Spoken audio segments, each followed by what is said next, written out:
I would have to say that my favorite part of the story is definitely any scene that involves Raleigh, especially any if you've seen the movie.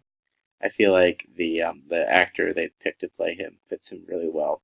But what's funny about it is that Greg always tries to mess with Raleigh in every way that he can, but Raleigh always ends up on top, but just being completely clueless along the way.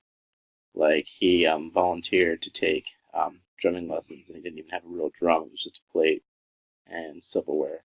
So I just thought that that was really funny. Um,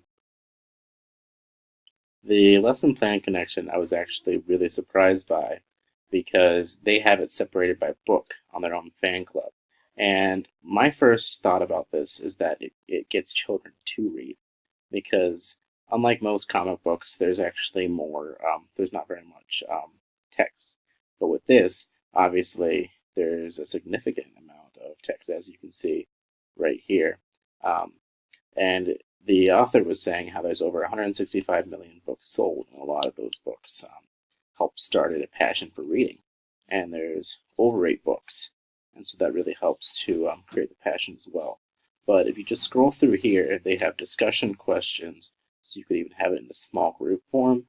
They have main projects with like a presentation at the end, um, outfits.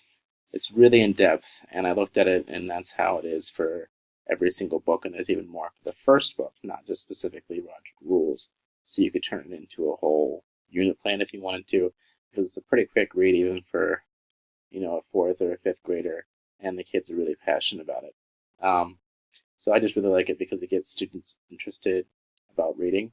For the quote, I picked the best person I know is myself, and that's obviously by the main character, Greg. And I just think that really summarizes who he is as a character.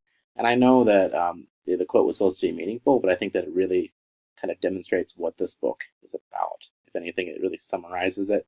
I think it's interesting how he always seems to be eating his own words, and he does think very highly of himself and very lowly of everyone else. And I think that really adds to the comedy along the way.